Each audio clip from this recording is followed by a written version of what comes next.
Nossa viagem começou no final de fevereiro com os meus 3 amigos, John, Steve e Max.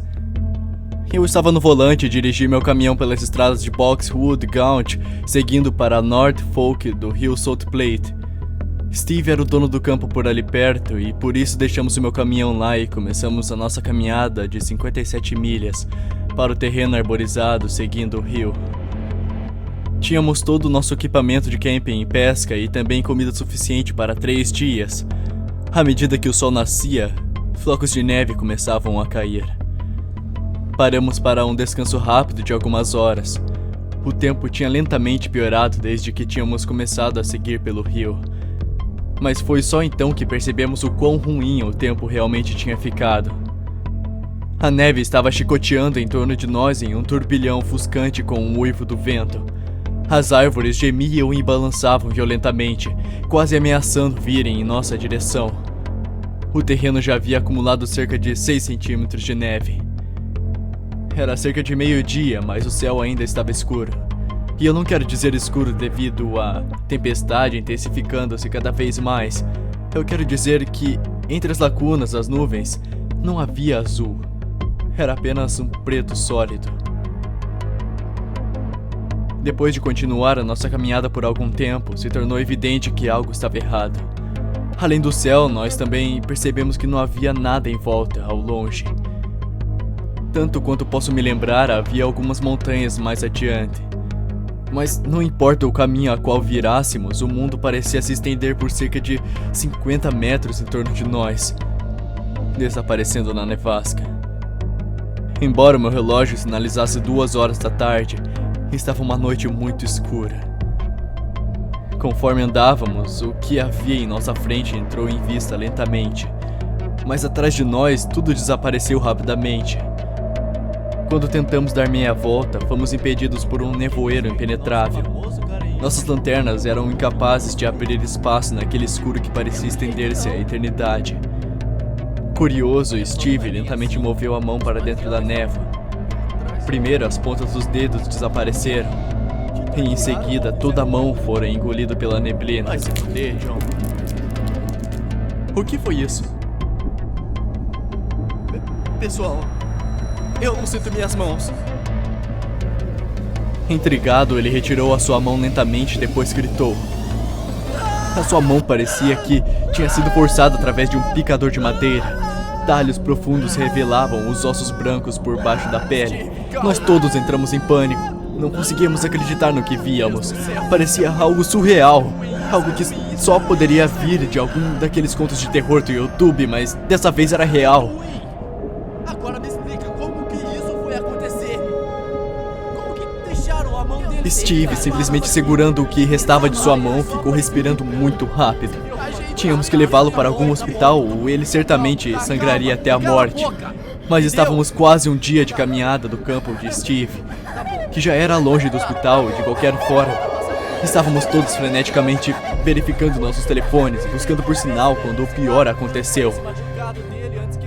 Steve desmaiou.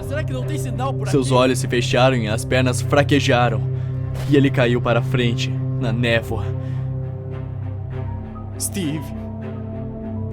Droga. Steve! Alguém vai lá ver. Nenhum de nós percebeu no início, mas quando finalmente percebemos, tudo que podíamos ver eram as pernas fora da névoa.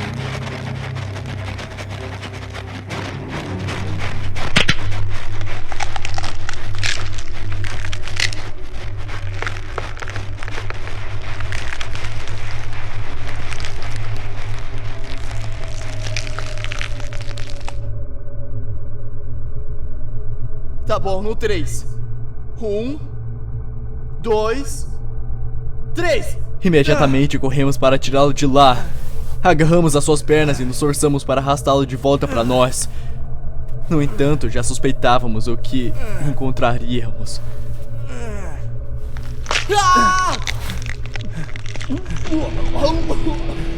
Ah, meu Deus.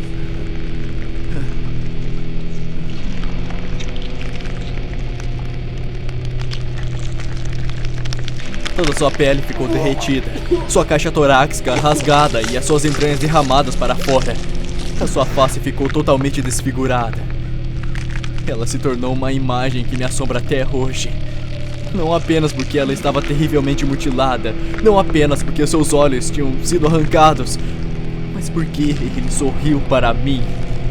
Um grande sorriso largo que começou pequeno, mas os cortes em seu rosto lhe permitiram literalmente esticar de orelha a orelha. Max gritou e empurrou o corpo mutilado de Steve de volta para o nevoeiro. Corremos o mais rápido que pudemos para a floresta à frente. Tal como antes, o nevoeiro engoliu tudo que deixou para trás. À medida que corremos e corremos, o cenário em torno de nós começou a mudar lentamente. As árvores que nos rodeavam agora eram murchas e mortas. A grama ficou arrasada. Na verdade, tudo à nossa volta estava sem vida e sem brilho.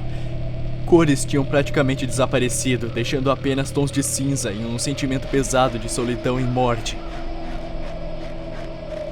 Pessoal!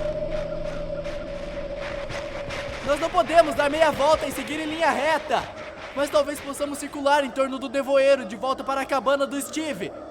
Então vamos poder pegar o caminhão e dar um fora daqui.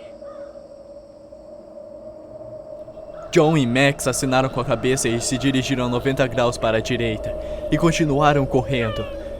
Conforme seguíamos, encontramos uma manada de veados deitados em frente, cortados em pedaços. O sangue deles encharcava a terra coberta de neve. Continuamos a correr, se esquivando dos cadáveres. Quando nos sentimos seguros o bastante, nós viramos em direção à casa de campo de Steve, a caminho de um lugar com segurança. Nossos corpos já não aguentavam mais, estávamos correndo por mais de 1 hora. Paramos para um descanso. John e Max conseguiram acender uma fogueira apesar da neve. As chamas produziram estalos lentamente. No entanto, as cores transformaram-se de laranja brilhante a cinza pálido. Claramente elas não eram desse mundo. Quanto mais as chamas se instalavam, mais começamos a ouvir uma sinfonia desagradável e estranha, vindo de longe, mas lentamente se aproximando.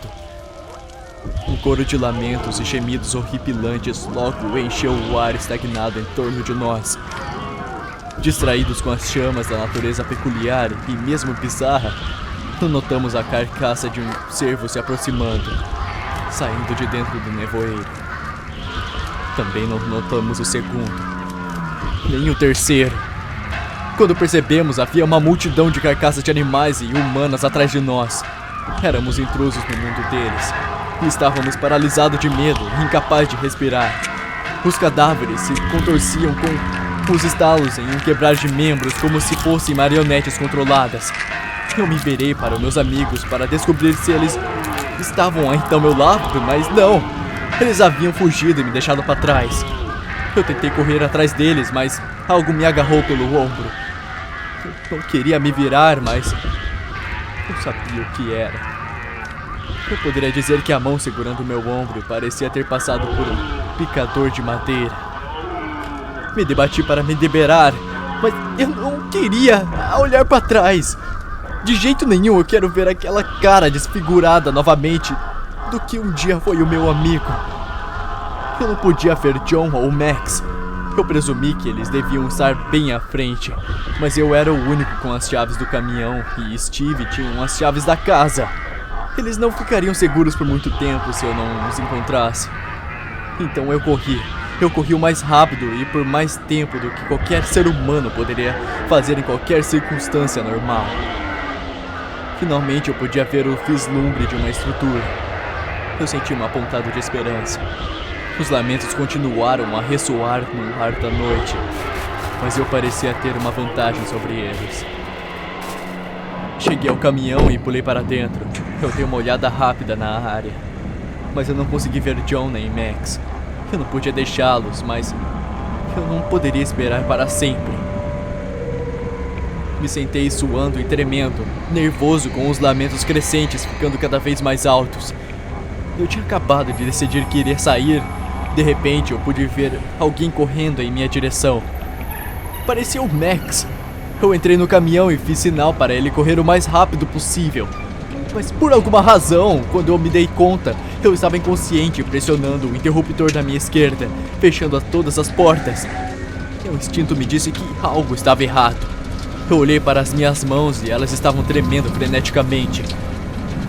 O rosto horrivelmente mutilado de Max foi pressionando contra a janela do motorista, olhando para mim, sorrindo. Ele estava tentando abrir a porta.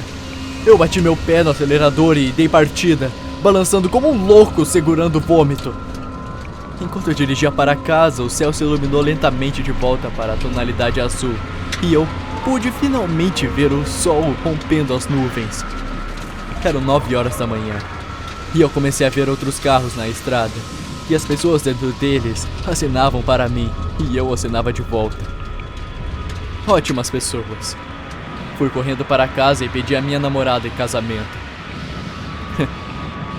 Não. Sinto muito, mas isso não aconteceu. Eu tô sentado na minha casa agora, com portas trancadas, barricadas por todos os lados de janelas tapadas. E eu tô aqui contando essa história pra você. Eu me senti feliz pela primeira vez em muito tempo gravando esse final. Eu nem sequer me lembro de como o céu azul se parece. Mas eu apenas queria retratá-lo na minha mente uma última vez. Eu só precisava imaginar um mundo mais feliz, porque, na realidade, não é assim que a história terminou. A verdade é que, enquanto eu dirigia, o céu não se tornou azul, o sol não reapareceu e o nevoeiro ainda me rodeava da mesma forma que ainda me rodeia. Choros, choros, toda hora. Ouço choros o tempo todo. E algo batendo na minha porta constantemente. E quando eu olho pelo olho mágico, tudo que eu vejo é alguma coisa sorrindo pra mim.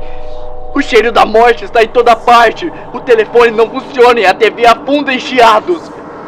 Eu ouço as travas da minha porta sendo destravadas à noite, me forçando constantemente a vigiar e retravar a porta. Estou apenas esperando pela noite em que eles entrarem na minha casa, quando eu me esquecer de verificar as travas da porta. Ou quando eles quebrarem a janela, ou quando eu acordar no meio da noite e vê-los do meu lado. Seus sorrisos, face a face.